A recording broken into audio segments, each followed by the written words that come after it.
Almost 4 years ago I purchased the Demko AD20 machine ground version with the brand new at the time shark lock. Here is how that went.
Now, before we dive into probably one of the most interesting features about this knife, the shark lock design, I want to talk about a couple of design features here. I should also mention though that I have never disassembled this knife in 4 years. I've never cleaned it, I have never oiled it, I've never really done anything. I didn't even adjust the pivot. And as you can see, our blade centering is still almost perfect. I think it's like a hair off, and the action is still good. We have no lock stick, we have no wear in the lock, like there is no blade play up and down, side to side. It's really solid still. Now, it isn't as smooth as like a new AD20 that hasn't been used as much and has been cleaned properly, but yeah, this knife, for considering what I've done with this knife and the majority of things that I did with this knife, is something that you probably shouldn't do with a folding knife. Chopping and batoning and prying, all of these things are very bad for a folding knife, and they put a lot of wear on a locking system. And yeah, this knife held up really solidly. That's probably the most amazing part about this. But before we dive into the shark lock and disassemble it for the very first time, see how the internal looks and everything, I want to talk about the blade and handle design. Now, the blade, as you can see, it's like a 9.7-ish centimeter blade, which is like 3.6 inches. So a good medium-sized blade. We get the clip point blade shape in this case. Features a 4.8 millimeter thick spine thickness, so super thick in comparison to the AD20 Slim which this is the Slicer Shark blade shape, I think. The 8020 Slim has like a 3mm blade stock. You can see the difference here. There is quite a significant difference in robustness here. Now, the good thing about the thick blade here is that it tapers in the very front, so you get still a very fine point here, which I like because sometimes you need the precisionness, and yeah, but you still have the robustness to lift things, pry things apart. You can definitely do it with this knife. It's strong enough. We also have the cutout and thumb studs here, which allows you for a different kinds of action. Now, I don't really like to spidey flick this, especially in its current condition where it's not super smooth. Yeah, I prefer the thumb studs definitely, but you can open this in a variety of ways, and that's kind of cool. Also like the thumb cutout here visually very much. Now, it is a flat ground blade, so we do have quite a bit of thickness behind the edge, as you can imagine from such a thick blade. The thickness behind the edge is 0.55 millimeters here and 0.6 millimeters in the front, so it's 21 to 23 thousandths behind the edge. For considering what this knife is and the tankiness of this whole build, I think it's still okay. It definitely isn't the sliciest blade ever, and if you cut cardboard all day long, you will probably get tired of this knife, and you will sometimes, you know, get stuck in between things because this blade is so thick and there is a little bit of binding here. But yeah, considering how thick it is and the robustness you get in return, I think it actually performs really well for what it is. It even does the finer slicing decent, so I couldn't complain about the thickness and the robustness in the grind, because it actually does well considering what it is. Now, the blade steel on this guy is 20 CB. I'm not sure if 20 CB would be the optimal choice for a robust knife like this. 20 CB in comparison, or the equivalent M390 to other PM steels. It's a high edge retention, high corrosion resistant steel. It has a lot of chromium in that steel, so rather than forming vanadium carbides, it forms chromium carbides. It still has a couple of vanadium carbides in there, but the majority of carbides are chromium carbides. What does that mean? It means that there is less edge retention than in steels like, let's say, S90V or other steels that form more vanadium carbides. But because of the high amounts of chromium, it's also a lot more stainless than those steels. So yeah, you don't get the huge amount of edge retention, but you get a very high stainlessness. The edge retention still technically in M390 or 20CB can be very good depending on the heat treatment. Toughness is not the primary concern in this steel, but again, comes down to the geometry and heat treatment. And this knife definitely has the geometry for the toughness. Now, I want to say I had some really bad experiences in my life with M390 or 20CB, both from Lion Steel, Viper, and especially from Microtech. Had some really bad M390 that couldn't hold an edge, wasn't really tough, was difficult to resharpen.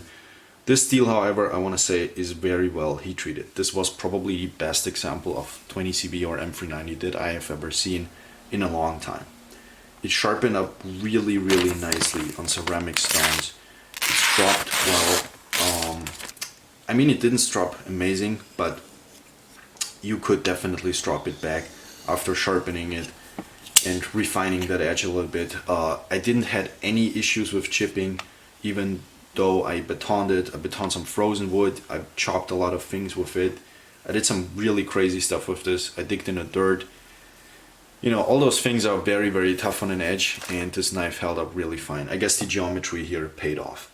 Stainlessness, excellent. Resharpening was a lot better than I expected it. I really went into resharpening and thought, okay, this steel is gonna give me a lot of problems, but it didn't. And yeah, it just was a really good experience. Edge retention was also good. I had no issues with the steel at all. This was probably, again, like I said, the best example of 20CB that I've seen in a really long time. So very good execution on that steel. Other than that, the blade design, I like it visually quite a bit. I do like that the forward choil here is on the ricasso and on the handle and not in the blade, like let's say on an XM18 for instance, where the choil is in the grind, partially at least, which leads to a lot of binding, especially with cardboard material, so you always get stuck while cutting here. And with this knife that can't happen because first the thumb studs block the material that you cut, and also the recast blocks the material from getting stuck in the forward choil here. So nice forward choil, nice aggressive chimping on the top. You're also very close to the shark lock. You can definitely drop it on your index finger here. So yeah, really good design on the blade and also on the handle. The handle is very simplistic in a sense. It's secured towards the front. You can't slip into the blade. You can't slip off the handle because of this. This also allows you to chop a little bit with it if you need to. I mainly just chopped soft vegetation and not some really hard and nasty stuff, but you can definitely do that as well. The knife is very tough, and yeah, because of its toughness, it allows you to do a little bit of the stupid things as well.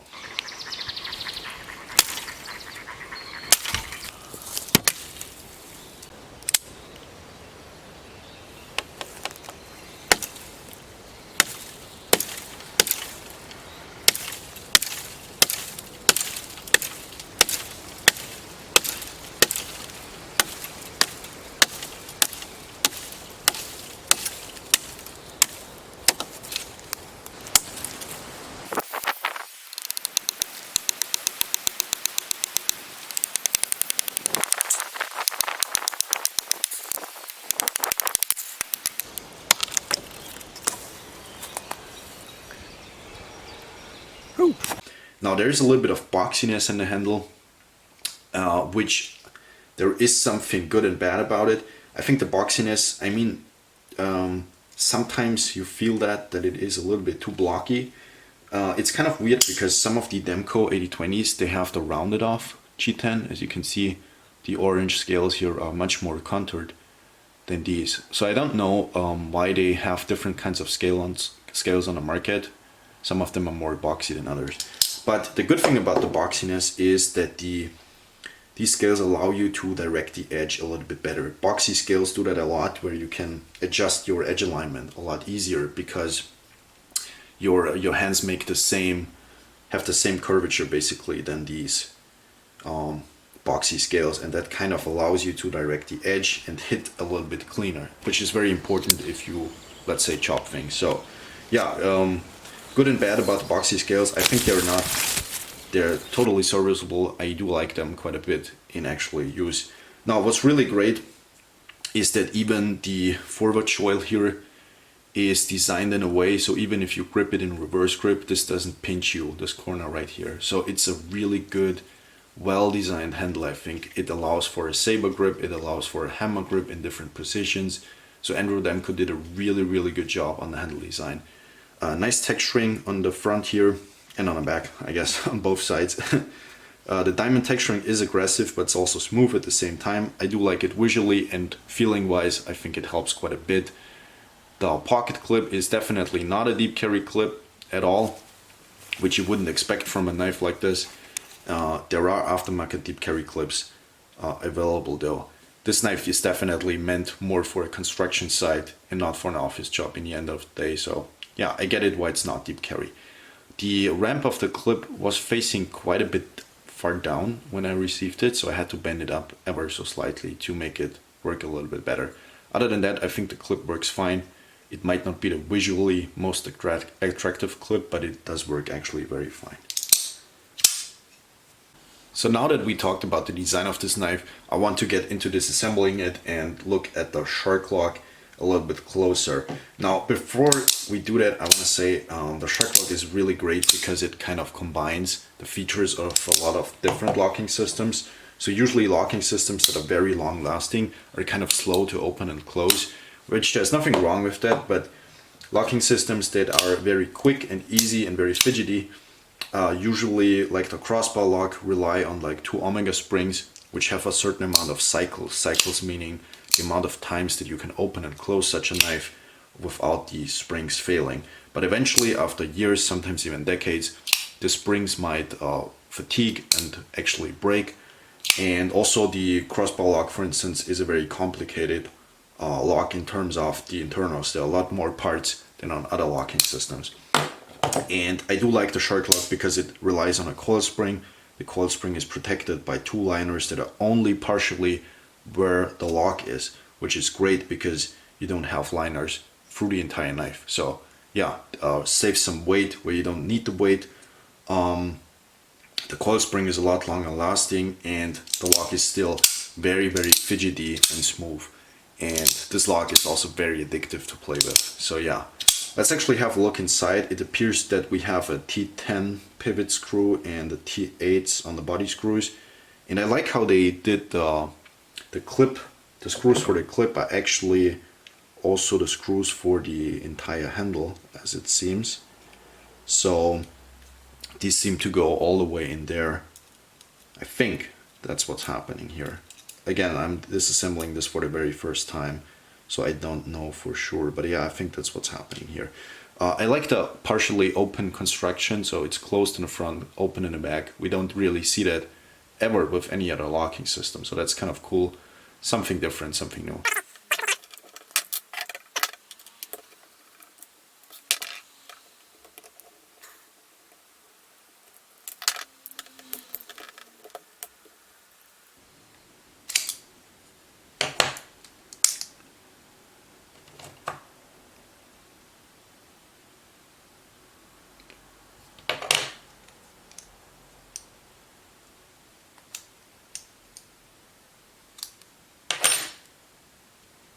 So here we can see the internals of this knife. As you can see, the shark lock, the coil spring, big old spring actually. It's very good, very nice. If you close it, let's hope the spring doesn't fall out. It rotates like so and locks up like this. So the lock also serves as kind of the blade stop here. Right, so that's pretty cool. It's very simple actually.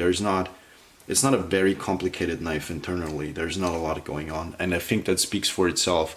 Simple engineering is great. Now, as you can see, you don't pull the lock straight back like on a crossbar lock where that just moves out of the way, right? In this case, you actually pull it back and it slightly goes up because there is the secondary notch here, right? So you have to slightly pull it this way, I guess. Super simple locking system, super great. I was actually kind of surprised now. I haven't cleaned this in 4 years of use, have never opened it, and it looks pretty clean inside actually. There is not nearly as much dirt as I figured it would be. Also, we should talk about the bearings. Bearings are kind of an odd choice for a hard use knife like that, I think. But, you know, actually they worked fine. In 4 years I haven't noticed anything that would give this knife a disadvantage. You can also see that the barrel spacers are actually not part of the screws, so that's kind of interesting, yeah. So yeah, the knife looks super clean inside actually for the amount of times that we have done some really stupid stuff with this. And yeah, I'll give it a quick clean and then reassemble it. On the older models, they also engraved the steel type on the inside here, CPM 20 CV, you can see that there. And also up here, they don't do that anymore, they have laser etching now, but yeah, this is an older model, so it features that. So here is the dirt that came out of the pivot. Here's a close-up of the bearings and the spring. The bearings still look super good. There doesn't seem to be an issue at all. Even without the cleaning, spring also looks good. You shouldn't really need to take out the spring ever, really, if there's not an issue. And yeah, need to be careful that it doesn't pop out, which definitely didn't happen to me. And I also didn't search for it on the floor for about 5 minutes, so yeah. An interesting feature is also that the pivot appears to not be turning because it's locked in there with this simple cutout. So yeah, that's also a great feature. That's also why you don't have another T10 on this side. So yeah, that's good. I also just realized that the partial liners that we have are not only there to protect the lock, kind of enclose it, and also kind of take off some of that force that is on the locking system. They also double function as washers for the bearings on the other side, because usually you would also need additional washers on the other side of the bearings because you can't just have them against the G10. So I want to note a couple of things that I noticed from disassembling it. Well, first, our action is incredible now, and that's just amazing. From all the things that I did with this and not cleaned it for 4 years, and then just to give it a quick wipe on the inside. I didn't even apply a lot of oil, just a super light film of oil, because I don't want to attract more dirt. So amazing action still. After all these years, the lockup is incredibly solid. There's absolutely 0% blade play in any direction. The blade centering is back to perfect. It feels like it's brand new again, and that's just great. I like that the body screws are also the screws for the clip, so you don't have to remove the clip extra to disassemble this knife, because they're part of the construction. It's just very smartly engineered. The internals, the liners, the partial liners, that also protecting the G10 from the bearings, and also enclosing the locking system. The locking system is super simple and very reliable, and this is probably the most simplistic knife that I've ever disassembled and reassembled. This was just so easy, and the action is so good now. Man, this knife is amazing. The build quality, the construction, the simplicity in engineering. There are so many tiny little details that just are amazing. Yeah, so this knife, the locking system, I think it's just superior to many locking systems. It's very fidgety, it's very addictive, but it's super strong. There seems to be no wear on that locking system, even after betoning frozen wood. And that's just something you absolutely should never do with any falling knife, and it will definitely put years and years of use on your locking system if you do that once. It's just, or I should say, it takes years and years out of your locking system, but in this case, it didn't really, the wear on the locking system didn't seem to be, there didn't seem to be any wear on the locking system. Also want to say the wear on the entire knife, after all the use that I have on it, the G10 still looks brand new basically. The blade, because of the stone wash, still looks brand new. There don't seem to be any scratches. I mean, of course, I haven't cleaned this and there's still a little bit of dirt on here, but I can rub that off real quick. So yeah, this knife doesn't seem like it is a 4-year hard used knife. This seems like a almost brand new knife, and that's just amazing. So yeah, the bearings on here held up really fine. There was not an issue, so that's not a concern. I think I haven't talked about the weight yet.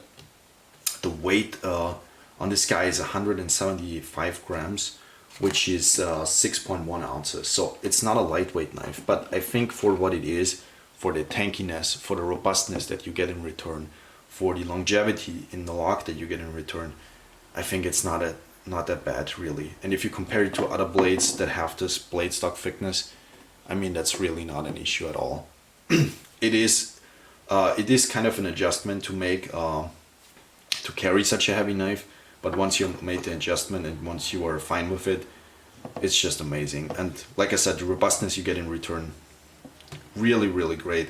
I was on a biking trip with a friend lately, and I only had this knife with me, and we wanted to make a fire, and I was able to split wood, chop wood, and still the edge was sharp enough to carve, do the fine shavings, and get that fire going. And we had a great time with just a folding knife, and we didn't even have a fixed blade, and we had we did manage to do that. So it's crazy. And the lack of wear on the locking system, on the blade, on the handle, it's just crazy. The smartly engineered internals, all the simplisticness. I talked about the complexity of an access lock, for instance, because there's so many internal parts, and it's so tricky to put one of these back together in comparison to one of these. This is so simple, and even if you pop the spring out and put it back in, it's so easy to do all of that. The steel held up really well. The best example of 20 CV that I've seen in a long time. But yeah, I think the best thing about this is the build quality. It's just so well made, and yeah, this is the best robust folding knife that you can absolutely buy. I cannot say too many good things about this. This is so good. I was just amazed on how this looks internally. Super smartly engineered. So yeah, that's it for today's video. Thank you guys for watching. I had a ton of fun making this video. It took me a long time though. It wasn't easy to do. Thank you for watching though. And yeah, maybe see each other in another video. Goodbye.